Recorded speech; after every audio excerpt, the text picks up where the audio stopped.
Hello.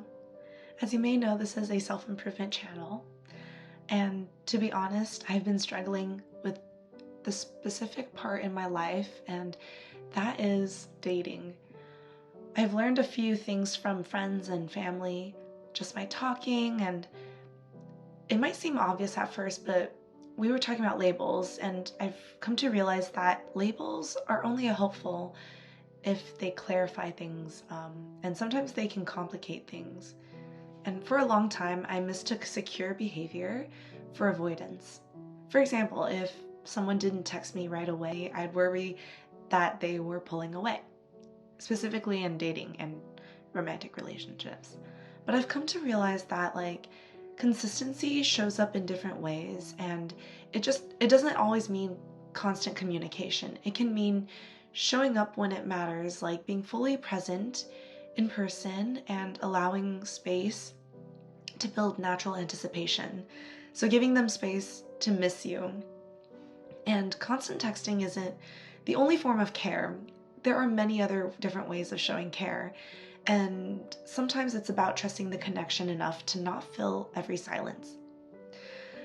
And being a content creator, it's hard because I'm always on social media, but social media has made it so easy for me to internalize rules like, if they wanted to, they would, or don't ever double text. But real relationships, I've learned, aren't always that binary. I've learned that it's important to use critical thinking when you're taking advice from the internet. Instead of absorbing everything, you have to ask yourself, does this actually align with how I want to love and be loved?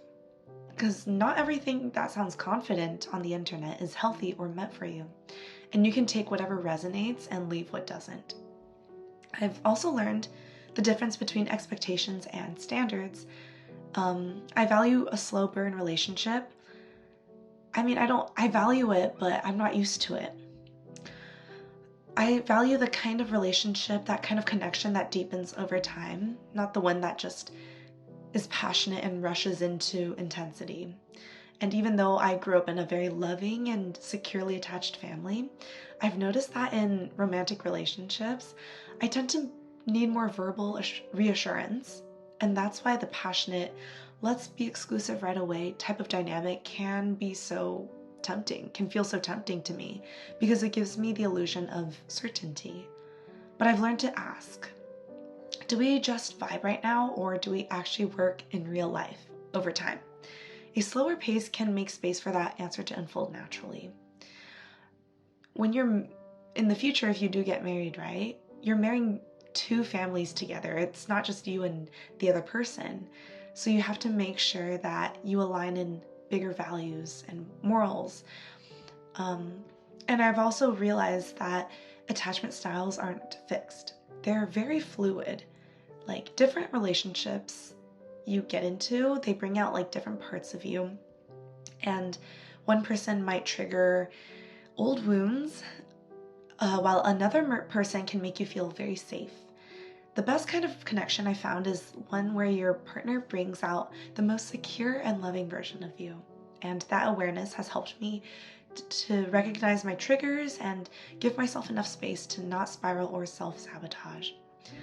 It's not about becoming perfectly secure on your own, but about learning how to self-soothe and letting safe people in. And one of the most healing shifts has been learning to give people the benefit of the doubt. I try not to assume too much what someone else is thinking or feeling, even though recently I have been, but I let them have their own experience and meet me where they're at. And if it's not the right match, that truth will reveal itself. It's kind of like a natural filter. And when it is right, it won't feel like a guessing game. The right person will make love feel steady, and they will make their love known. They'll carry you gently, and you'll do the same for them. And so this is what I've learned about dating and love.